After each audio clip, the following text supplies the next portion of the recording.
This is an extraordinary time as we confront the reality of the COVID-19 virus.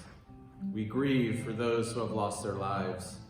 We pray that the virus passes soon without further deaths. And so we offer this prayer, source of healing, cast the light of health and well-being on those who have been exposed to coronavirus, those who have contracted the disease, and those, God forbid, who contract the disease in the future. Bless them, protect them, and bring them speedily to full healing. Bless all who are ill with healing of body, healing of soul, and healing of spirit. Baruch atah Adonai makor hachaim. Blessed are you, Adonai, source of life.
Bless those in need of healing with refuah, Shebeirach, the renewal of body, the renewal of spirit, and let us say, Amen.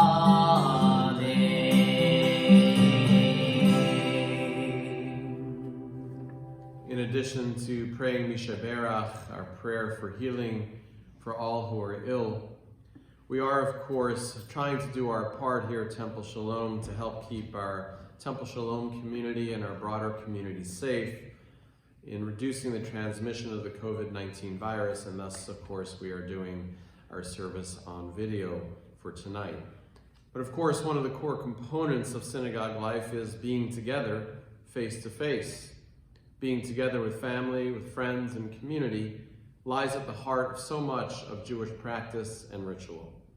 We require a minyan, a quorum of 10 adult Jews, in order for a public prayer service to take place. We celebrate our holidays, our life cycle moments with others. The ideal way in Jewish tradition to learn Torah is to do it in chavruta, in partnership with other people, not alone. Community and relationship is central to Jewish life. And yet, there is no higher Jewish priority than human life and health. And so, during this time, we are stepping back a little bit from our face-to-face contact with each other in order to preserve life.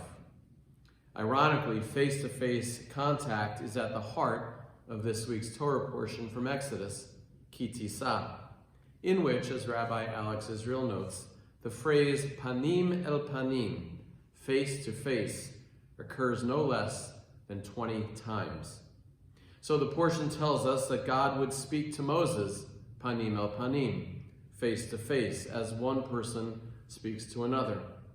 And in the portion, we also have a scene that seems to contradict this face-to-face relationship between God and Moses. Moses says to God, "Oh, let me behold your presence." And God answered, "You cannot see my face, for man may not see me and live."